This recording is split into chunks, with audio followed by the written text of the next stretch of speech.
Hi, I'm Mikey Sklar of Holy Scrap Hot Springs, and today I want to show you how I repair sealed lead-acid batteries.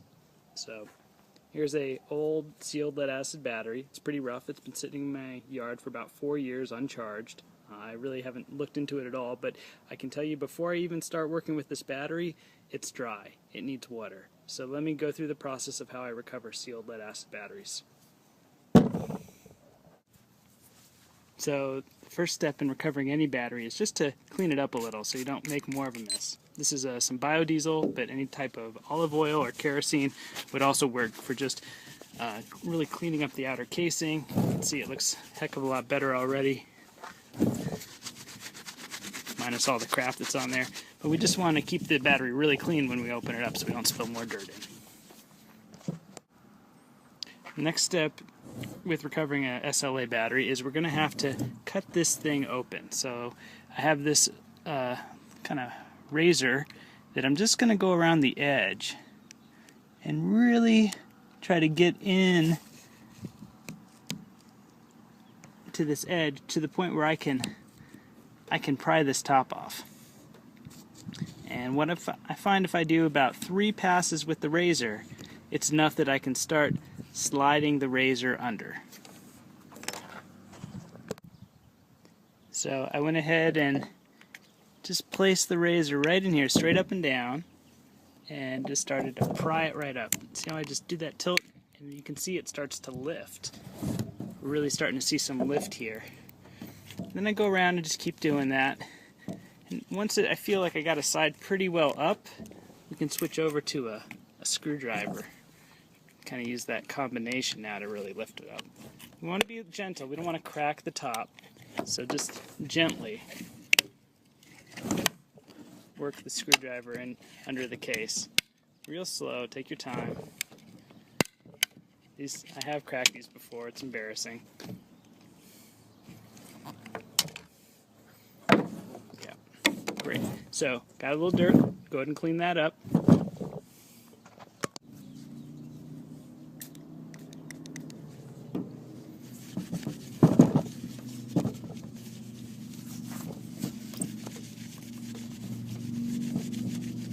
Now, I have not tried to charge this battery in the last 5 years, so it's okay for me to open these caps. But if I had been messing with this battery and trying to charge it before I refilled it, these caps would be very dangerous. They could actually spit out any liquid that was in there when it's being opened. There'd be a lot of pressure, potentially, if this had just been charging. So these caps come right off. You can wear gloves if you want. I find they're really difficult to manage with gloves on. And you go ahead and just pull these caps right off with your fingers or with the screwdriver. You're going to want to save them.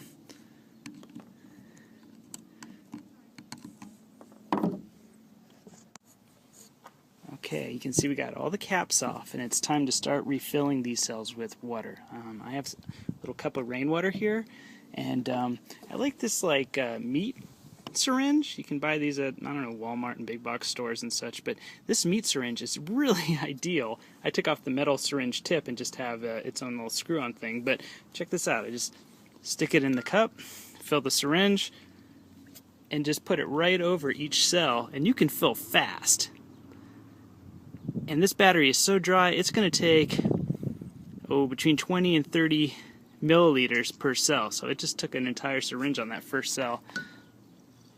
Just keep filling, and do this for every cell. Just fill them up with water. I find a dry battery can take just about 1 full syringe, which according to this is 30 milliliters. So I just went ahead and filled this battery. I did all 6 cells. It took about a third of a pint of this mason jar here of rainwater to do that, and now it's time to charge it up. So I'm going to go ahead and use the pimp charger, and there's 2 leads for the DC side, a positive and a negative, so those need to be placed correctly orientation wise. So black to black, red to red, and there's a little AC plug. In my case, in the US, it's 110 volt, but international 220 is fine. You just need the prong adapters for your plug shape.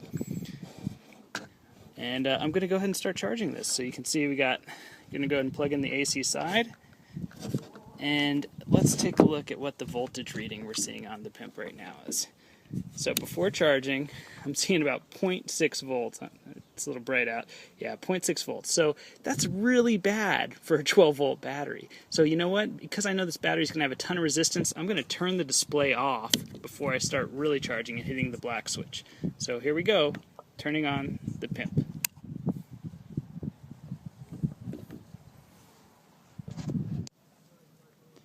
So I've been letting the PIMP battery charger work on this battery for about 1 minute, and the whole time I left the voltage display on, but I'm going to go ahead and turn it on now, and I'm sorry, I had it off the whole time, and we're just going to see what the voltage is reading. So it's up in the 55, I would say 45 to 60 range. It's jumping all over the place as it's pulsing and recovering here.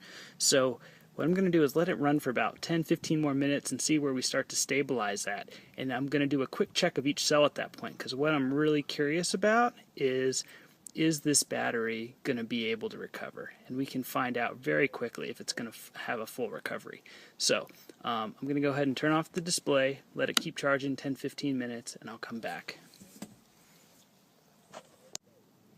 So you can see we're down to the 20 to 30 volt right now range for this battery recovery, which is pretty good. The resistance is still very high after even 15 minutes of letting it sit, so I'm going to have to let it keep charging. But what we can do is we can turn off the charger, see what it drops to. It's sitting at about 11.8 volt right now, 11.7. It'll keep dropping a little bit.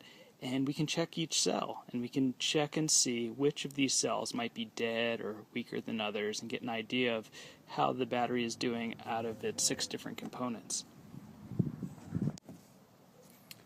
So one of my favorite tricks is to use a multimeter, set it to voltage DC, and take its 2 probes, positive, negative.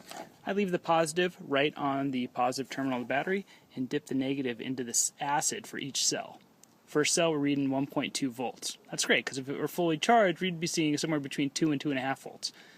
Second cell, seeing about 3 volts. Great. Third cell, 5 volts. Fourth cell, 7 volts. Fifth cell, get a little more in there, 9 volts. Sixth cell, 10 volts. And then finally at the final terminal, 11.3 for what the battery's holding on its own right now. And it's going to still drop a little bit real slow because we were just charging it. But you know what? This is the battery that's going to recover. This is a battery that we can get quite a bit of capacity out of still. Every cell is good. Now, if I had been trying to charge this battery without... if I had been trying to charge this battery and hadn't added water, I would have blown a connection to one of the cells, and we would not have 6 working cells as we do here. We would only have like 5 working cells, and that's why adding water is just one reason it's so critical to add water, so you don't blow out the cells. So this is a great battery. We just need to keep charging it. It's going to come back and have a long life.